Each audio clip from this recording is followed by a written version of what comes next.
తీసుకునే ప్రయత్నం చేస్తున్నారని రాష్ట్ర రవాణా శాఖ మంత్రి మండిపల్లి రాంప్రసాద్ రెడ్డి విమర్శించారు.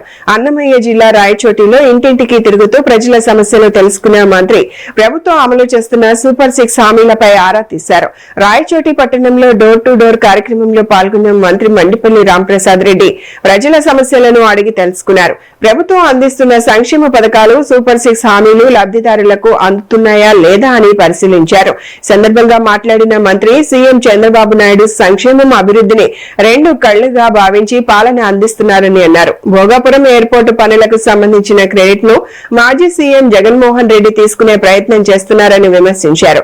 రాబోయే స్థానిక సంస్థల ఎన్నికల్లో కూటమి ప్రభుత్వం విజయం సాధిస్తుందని మంత్రి మండిపల్లి రాంప్రసాద్ రెడ్డి ధీమా వ్యక్తం చేశారు.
సకాలంలో వర్షాలు కురిసి రైతులు సుభిక్షంగా ఉండాలని ఆకాంక్షిస్తూ అన్నమయ్య జిల్లా రాయచోటిలోని శ్రీ భద్రకాళి సమేత వీరభద్రస్వామి ఆలయంలో 3 రోజుల పాటు వరుణ యాగాన్ని ఘనంగా నిర్వహిస్తున్నారు.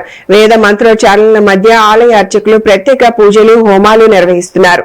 రెండో దక్షిణ కాశీగా పేరుగాంచిన రాయచోటి శ్రీ భద్రకాళి సమేత వీరభద్రస్వామి ఆలయంలో వరుణ దేవుణ్ణి ప్రసన్నం చేసుకునేందుకు ప్రత్యేక వరుణ యాగం చేపట్టారు. 3 రోజుల పాటు కొనసాగే ఈ యాగాన్ని గణపతి పూజతో ప్రారంభించిన అర్చకులు వేద మంత్రాల నడుమ యాగ హోమాలు నిర్వహించారు. అనంతరం పాత్రల్లో నీరు ఉంచి వరుణ జపాలు చేశారు. రాష్ట్రంలో సమృద్ధిగా వర్షాలు కురిసి రైతులు సస్యశ్యామలంగా ఉండాలని, పాడి పంటలు బాగా పండాలనే సంకల్పంతో ఈ వరుణ యాగాన్ని నిర్వహిస్తున్నట్లు ఆలయ అర్చకులు తెలిపారు.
वामहस्ते शूर्पकर्णामः सम्पुटे गजाननाय नमः।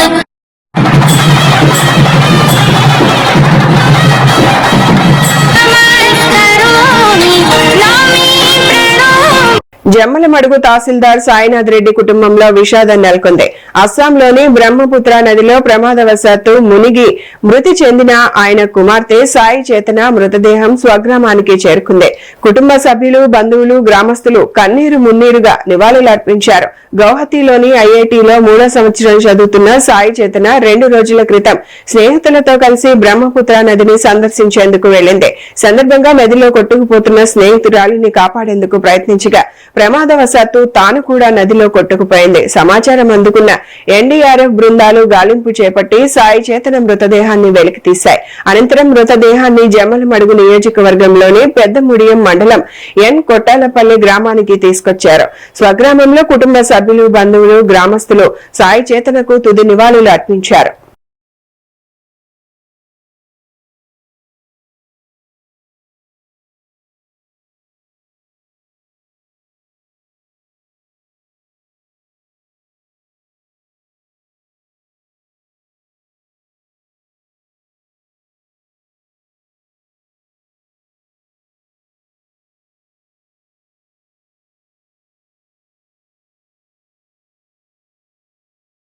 భోగాపురం అంతర్జాతీయ విమానాశ్రయం ప్రారంభం స్వాగతించదగ్గదేమని, అయితే రాష్ట్రానికి ప్రత్యేక హోదా, ఉత్తరాంధ్ర రాయలసీమకు బుందేల్ ఖండ్ తరహా ప్రత్యేక అభివృద్ధి ప్యాకేజీపై కేంద్ర రాష్ట్ర ప్రభుత్వాలు సమాధానం చెప్పాలని రాజ్యసభ మాజీ సభ్యుడు, కాంగ్రెస్ పార్టీ రాష్ట్ర media chairman Narreddy Tulasireddy demand చేశారు.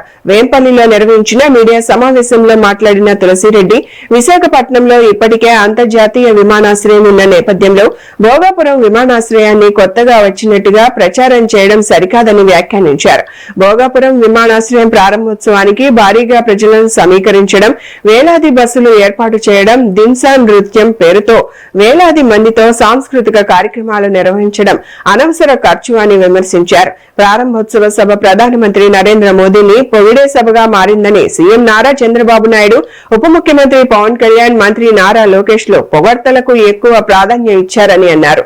ఏమన్నా ఆ ప్రాంతానికి విమానాశ్రయం కొత్తనా? అంతర్జాతీయ విమానాశ్రయం కొత్తనా?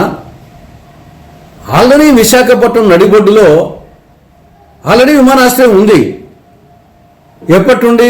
1941లోనే విశాఖపట్నం విమానాశ్రయాన్ని సైనిక విమానాశ్రయంగా ప్రారంభించడం జరిగింది 1941లో. 1954లో అది పౌర విమాన కార్యకలాపాలు ప్రారంభించడం జరిగింది. అక్కడ 1954లో కాంగ్రెస్ హయాంలో. 1962లో పూర్తి స్థాయి పౌర విమానాశ్రయంగా రూపుదిద్దడం జరిగింది. 2010లో విశాఖపట్నం విమానాశ్రయానికి అంతర్జాతీయ విమానాశ్రయంగా గుర్తింపు వచ్చింది. కానీ ఆల్రెడీ 1954 నుండి ఆ విమానాశ్రయం ఉంది. అంతకుముందు కూడా ఉంది. అప్పుడు రక్షణ శాఖకి ఉండేది. ఇప్పుడు అది పౌర విమానయానం కూడా ఉపయోగించుకుంటున్నారు. ఇప్పుడు ఆ భోగాపురం విమానాశ్రయం వచ్చినందువలన ఈ విశాఖపట్నం విమానాశ్రయము మళ్ళీ రక్షణ శాఖ ఉపయోగిస్తారు. ఇది జరిగింది ఇక్కడ. ఆల్రెడీ విమానాశ్రయం ఉంది విశాఖపట్నం. రేపు ఆగస్టు 17 నుండి భోగాపురం విమానాశ్రయం అందుబాటులోకి వస్తుంది. విశాఖ విమానాశ్రయము రక్షణ శాఖ పరిధి లేకపోతుంది. అంతే తేడా. అది ఏదో ఇంతవరకు లేనట్టు, ఇప్పుడే వచ్చినట్టు, దాంతో మొత్తం రూపురేఖలే మారిపోతాయి ఉత్తరాంధ్ర అని ఒక పిక్చర్ ఇవ్వడం అనేది ఇది చాలా ఎబ్బెట్టుగా ఉంది. రెండవది దుబారా. ప్రధానమంత్రి వస్తున్నారు. రాష్ట్రానికి ఒక ప్రతిష్టాత్మకమైనటువంటి కార్యక్రమం. కొంతవరకు ఖర్చు పెట్టడం సమంజసమే. కానీ అతి సర్వత్రా వర్జయేత్ అని చెప్పేసి మన పెద్దలు ఎప్పుడో చెప్పారు. దుబారా అనేది సొమ్ము దుర్వినియోగం చేయడం అనేది సప్త వ్యసనాలలో ఒక వ్యసనం అని మహాభారతంలో విదురదేవుడు చెప్పాడు. వెలది, జూదంబు, పానంబు, వేట, పలుకు ప్రలదనంబు, దండంబు పరుషధనము, సొమ్ము నిష్ప్రయోజనముగా వమ్ముసేత అనేడు సప్త వ్యసనముల జనదు తగులా అని విదురదేవుడు చెప్పాడు. ఇక్కడ కరెక్ట్గా జరిగింది అదే దుబారా. పులివెందుల పట్టణంలో భారీ ఆర్థిక మోసం కలకలం రేపింది. చిట్టీలు, వడ్డీ వ్యాపారం పేరుతో కోట్ల రూపాయలు సేకరించి ఓ విశ్రాంత ఉపాధ్యాయుడు బాధితులను మోసం చేశాడంటూ పలువురు పోలీసులను ఆశ్రయించారు. పులివెందుల పట్టణంలోని ముద్దనూరు రోడ్డుకు చెందిన విశ్రాంత ఉపాధ్యాయుడు శివకాశిరెడ్డి చిట్టీలు, వడ్డీ వ్యాపారం పేరుతో సుమారు 7 కోట్ల మేర లావాదేవీలు నిర్వహించి చివరకు దివాలా ప్రకటించి తమను మోసం చేశాడని బాధితులు ఆరోపించారు. ప్రభుత్వ ఉద్యోగి కావడంతో నమ్మి తమ కష్టార్జిత సొమ్మును అప్పుగా ఇచ్చామని ఒకరి వద్ద తీసుకునే డబ్బును మరొకరికి చెల్లిస్తూ చివరికి అందరినీ నష్టపరిచాడని బాధితులు వాపోయారు. వీఆర్ఎస్ ద్వారా వచ్చిన డబ్బును కూడా తిరిగి చెల్లించలేదని తెలిపారు. శివకాశి రెడ్డి ఇంటికి తాళాలు వేసి కనిపించకుండా పోవడంతో 63 మంది బాధితులు ఆందోళనకు గురయ్యారు. పైగా బాధితులకే ఐపీ నోటీసులు పంపించడం మరింత కలకలం రేపిందని పేర్కొన్నారు. ఎవరికి తెలియకుండా దాదాపు సంవత్సరం కిందటేమో ఆయన జాబుకే వీఆర్ఎస్ ఇచ్చి వీఆర్ఎస్ కొచ్చిన డబ్బులు కూడా స్టేట్ బ్యాంకు నుంచి 7 లక్షలు ఒకటి, 40 లక్షలు ఒకటి అనంతపురికి ట్రాన్స్ఫర్ చేసినాడు. 10 లక్షలు ఒకటి వచ్చేసి వేరే ఒక టీచర్ కు ట్రాన్స్ఫర్ అయిన తర్వాత 4 చెక్కులు వేరే వాళ్ళకి ఇచ్చినట్టు ఇదే శివకాశిరెడ్డి SBIకి వెళ్లి మీరు మా చెక్కులు మిస్ అయినాయి, మీరు డబ్బులు శాంక్షన్ చేయొద్దండి అని చెప్పి వాళ్ళకు చాలా క్రిటికల్ గా చాలా తెలివిగా పోయి లెటర్ కూడా ఇచ్చేసి వచ్చి మిగతా వాళ్లకు శాంక్షన్ కాకుండా చేసినాడు. ఈయన ఇంతమంది దగ్గర డబ్బు తీసుకొని అమెరికాలో కొడుకు కోడళ్లకు ఇల్లు కొనిచ్చినాడు. తర్వాత ఎక్కడే గాని డబ్బులు పోగొట్టే క్యాండిడేట్ అయితే కాదు. ఇంతమంది దగ్గర డబ్బు తీసుకొని పోయి అమెరికాలో సొంతంగా వాళ్ళకు ఇచ్చిన తర్వాత ఈయన ప్లాన్ ప్రకారంగా జాబుకు విఆర్ఎస్ ఇచ్చి అమెరికాకు జంపు కావాలని అందరికీ నోటీసులు ఇచ్చినారు. ఈ నోటీసులు ఇచ్చినప్పుడు వాళ్ళ సొంత ఇల్లు వచ్చేసి వేరే వాళ్లకు ఆల్రెడీ దాన్ని ఏమంటారు తాకట్టులోను కింద సొంత ఇల్లు పెట్టినాడు. మడూరులో ఉండే భూములు వేరే వాళ్ళ చేతికి ఇచ్చినాడు. అమెరికాలో ఉండే భూములు ఎవరూ తీసుకోలేరు కదా అనే ప్లాన్ తో ఇంతమందికి శాఖలోళ్ళు అయితేనేమి, ప్రతి ఒక్కరు చిన్న చిన్న దోసులు పోసుకునే వాళ్ళు అయితేనేమి, కూలి పనులకు పోయే వాళ్ళ దగ్గర కూడా 62 మంది దగ్గర ఆయన డబ్బులు దాదాపుగా 7 లక్షల రూపాయలు తీసుకున్నాము అని చెప్పి 7 కోట్లు తీసుకున్నాము అని ఆ లాయర్ నోటీస్ వచ్చేంత వరకు మాకు తెలియదు. ప్రజెంట్ దీంట్లో వేరేది ఒకటి స్కామ్ జరుగుతాందని తాడిపత్రి నుంచి భాష టి మునయ్య అనే అతను కూడా ఇందులో భాగంగా ఉన్నారు. వాళ్ళను పట్టుకుంటే అన్ని తెలుస్తాదని ఇప్పుడు డిఎస్వి గారు మన సిఏ గారికి చెప్పారు. సిఏ గారు ఈ రోజు మన అందరినీ రమ్మన్నాడు. మన అందరినీ రమ్మని సిఏ గారు ఈ రోజు వాళ్ళు అమెరికాలో ఉన్న తీసుకొచ్చి మీకు ఏదో ఒక విధంగా న్యాయం చేసేదానికి మాకు రూల్స్ ఉన్నాయి, మీకు న్యాయం చేస్తాము, అధైర్యపడొద్దండి, 2 రోజులకు 3 రోజులకు వచ్చి మీరు ఒకరు కనబడతానండి. ఇప్పుడు ప్రతి ఒక్కరు బ్యాంకు మీ బాండ్ల దగ్గర మీ బాండ్ల xerox, Aadhaar card xerox, cell number, amount ఇచ్చిపోమని చెప్పినారు. అతను మరొక ఇప్పుడు ప్రజెంట్ రిటైర్డ్ అయ్యేటప్పుడు ఎర్రబల్లె దగ్గర, ఇక్కడ పులివెందుల దగ్గర ఎర్రబల్లె విఆర్ఎస్ ఇచ్చి డబ్బులు తీసుకొని ఆ డబ్బులు కూడా ట్రాన్స్ఫర్ చేసినాడు.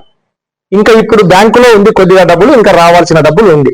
ఈ వార్తలు ఇంతతో సమాప్తం. నమస్కారం.